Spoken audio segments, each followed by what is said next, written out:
Dr.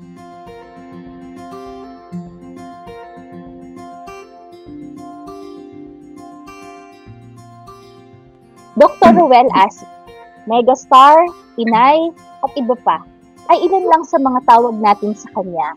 Isang mentor, direktor, master cheerer, at higit sa lahat, isang kaibigan. Ano man ang tawag natin sa kanya, hindi maikakailang isa siya sa nagbigay ng kulay ng buhay natin sa pamantasan. Kung hindi ka nahawakan ni Ruel Asi, maging sa Teatro Anino, UB Cheering Squad, o ilang pagtatanghal, hindi kumpleto ang iyong high school life. Kaya naman muli nating balikan ang ilan sa mga karakter at linyang binigyang buhay sa mga dula at pagtatanghal ng Teatro Anino. Ako si Michael Matibag, miyembro ng Teatro Anino, UB Cheering Squad mula 1994 hanggang 1998.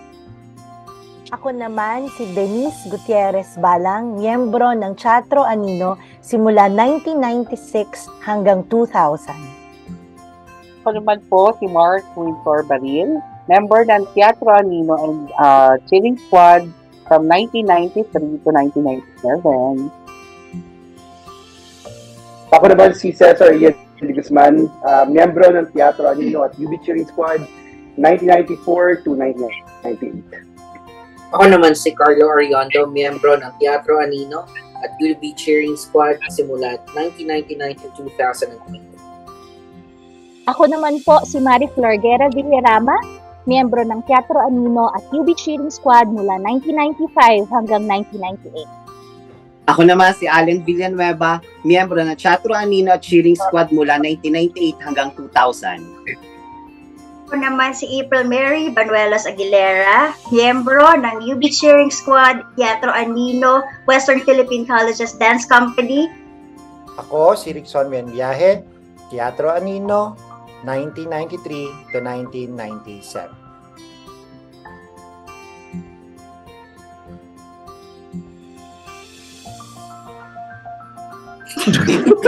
Audition ako sa Teatro Anino, hindi ako natanggap. Then nag-call si Sir Asi for another audition and doon ako natanggap. And I think si Cesar ang kasama ko nung second audition na hindi siya natanggap, tapos ako yung natanggap.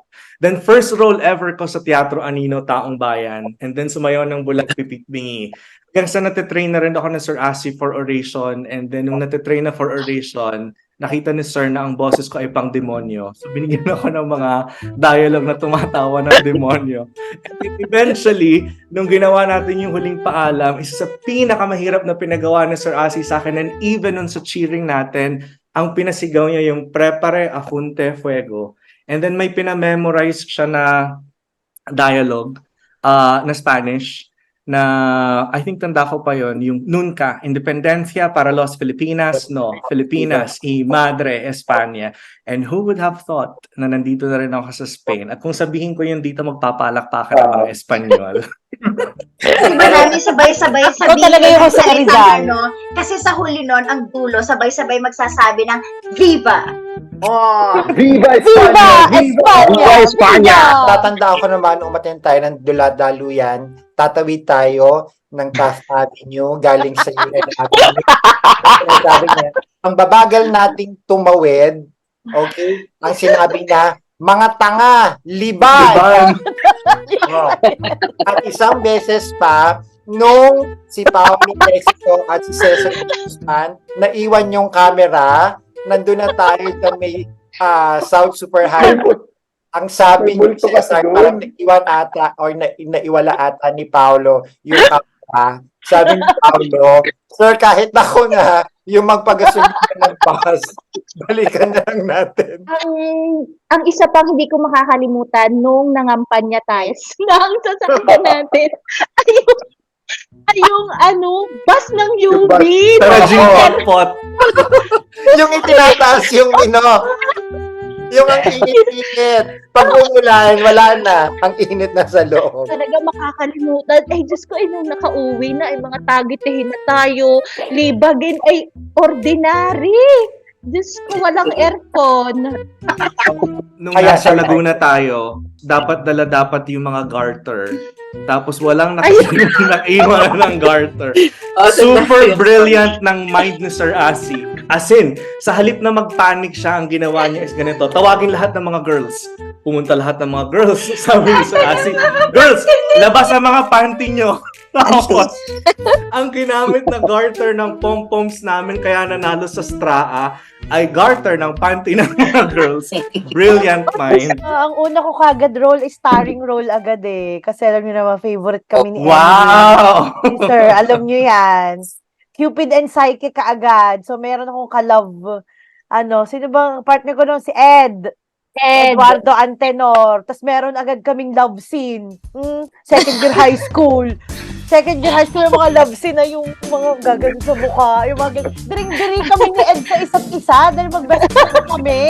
So, tawa kami ng tawa. Ako yung nagaganon ni Sir. Magseryoso kayo. Parang diring-diri talaga kami ni Ed sa isa't isa. No? Pero, ang daming nagka-crush kay Ed dun sa Cupid and Psyche na yun. Ako, ang big ko talaga is nung fourth year na halos lahat nung pinagawa sa atin yung ating mga first audition kung paano tayo nakapasa sa teatro. So, what I did, yun nga, lalaki ako, boses lalaki, tapos tapos pagtalikod ko, pagbalik ko, babae na ako.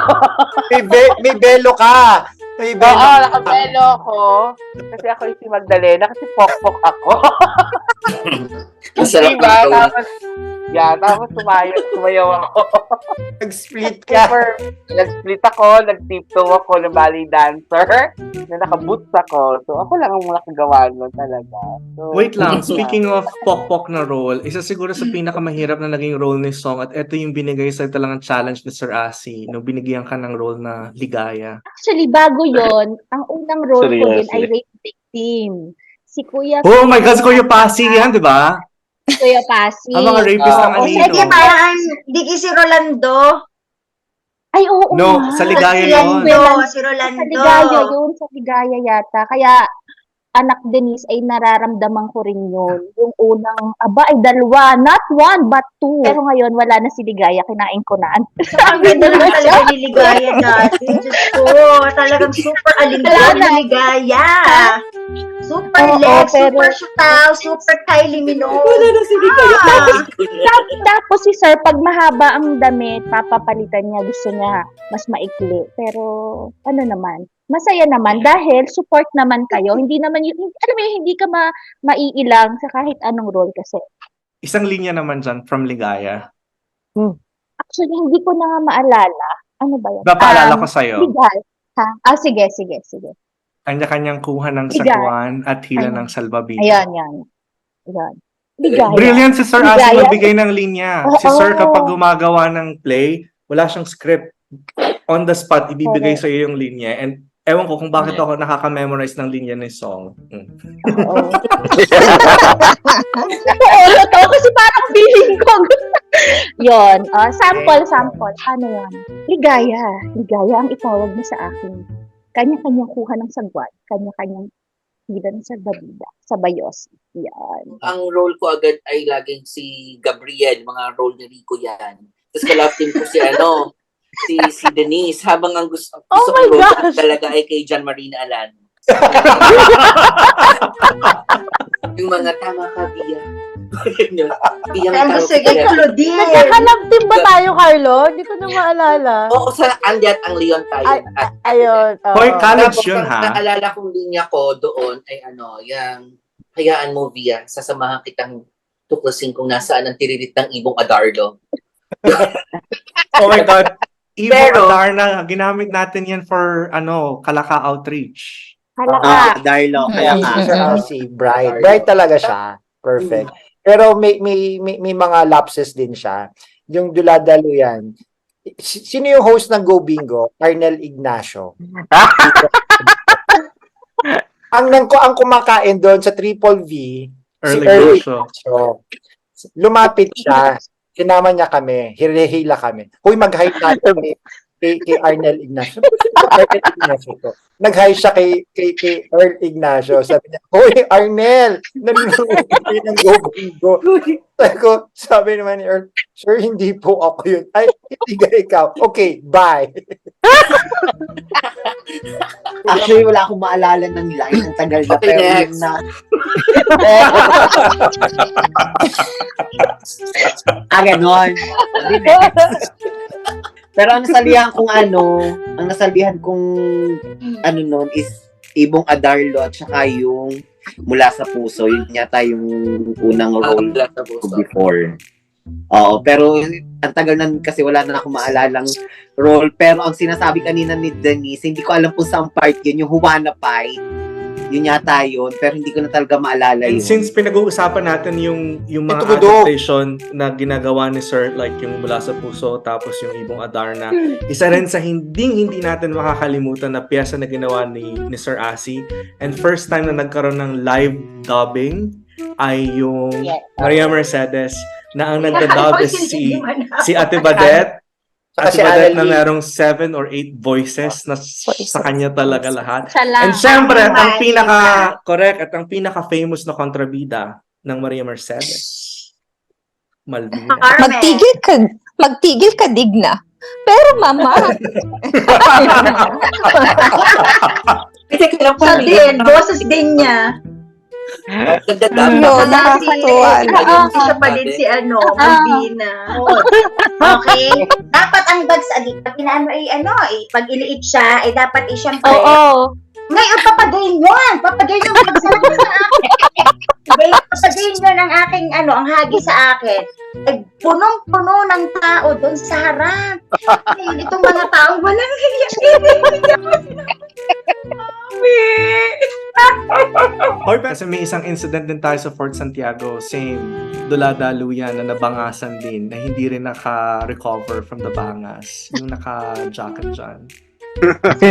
Si Bizayo. Oo, pag sigaw kasi Cesar. ng ipaglaban, tumalbog yung mukha ko sa sementong ganun. Si Ma'am Starlight din yung nun.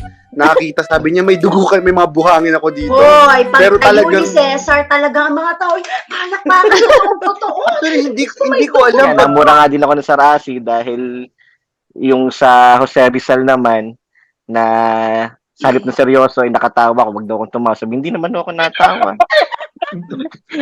Anong gagawin ko? Hindi pinaulit din.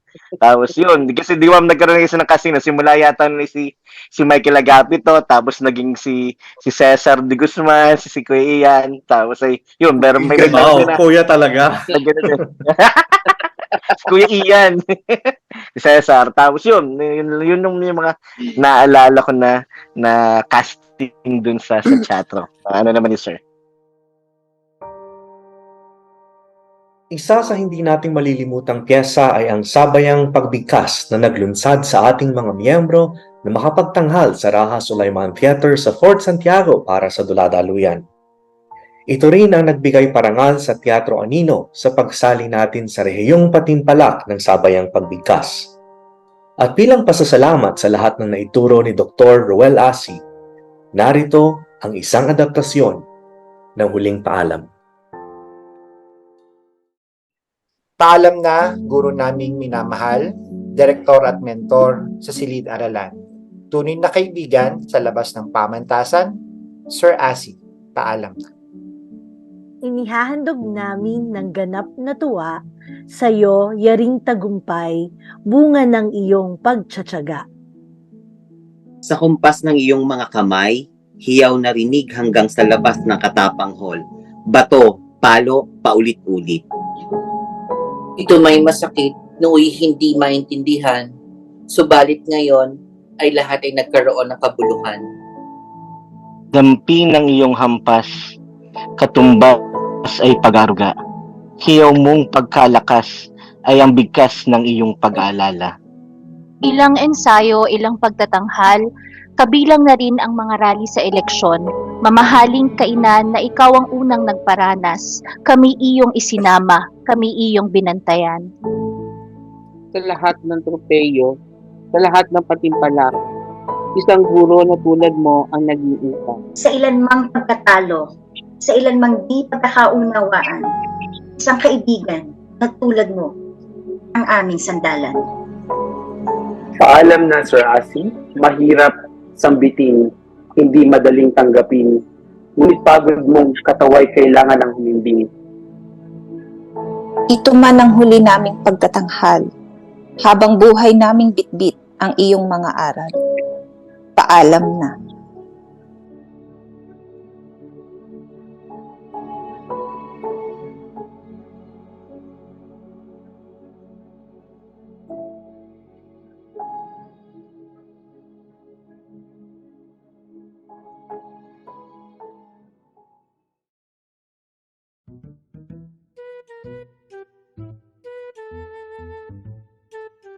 And super hindi ko makakalimutan, sobrang na-trauma din talaga ako kay sir.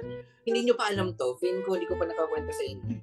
That time kami nag-perform, last performance namin sa ABS. Nasa dressing room lang kami kasama ang Solid Gold. So, si Sir kasi ang tagal kumuha ng TF. Tapos is pasaway nga ako. So, tiyakan ko si April, si Hannah, si Alan Jeff, tsaka si Nia. So, kami kami na ni April muna.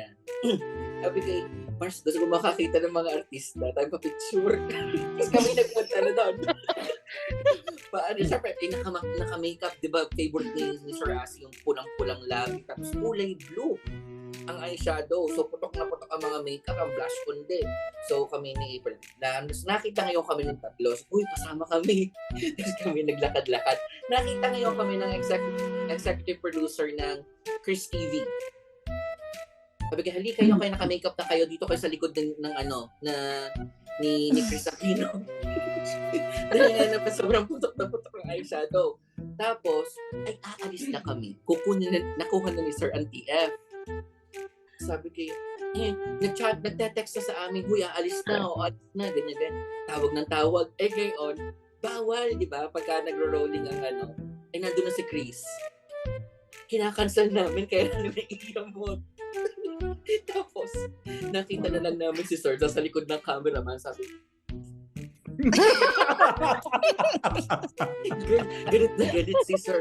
Napayak pa kami. Rolling ang camera. April, nawala. Nawala na naman tong si April. Pags na lagi na alam na nag-ensayo, nawawala. Matatapos na yung data mo, Allen. Hindi, may sinasalpit ng internet ko. Go 99. Matatapos yung only 20 mo. May aso ba yan? Hindi ko makakahul. Teatro Anino, Western Philippine Colleges Dance Company, at miyembro din ng choir.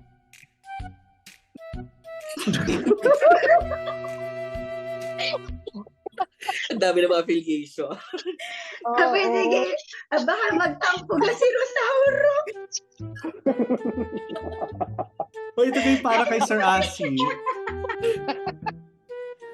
I think isa rin yan sa rolling in 3, 2, 1.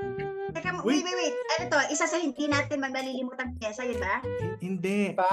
Nagdi-discuss na tayo ng flashback. So, free-flowing. Ang sungit noon habang nagtitinda ng siopaw at saka... Oy, nandun siya sa burol. Nandun sa burol. Di ba, ang sarap. Pero, inayin nyo kasi ako Kuya Mike dati.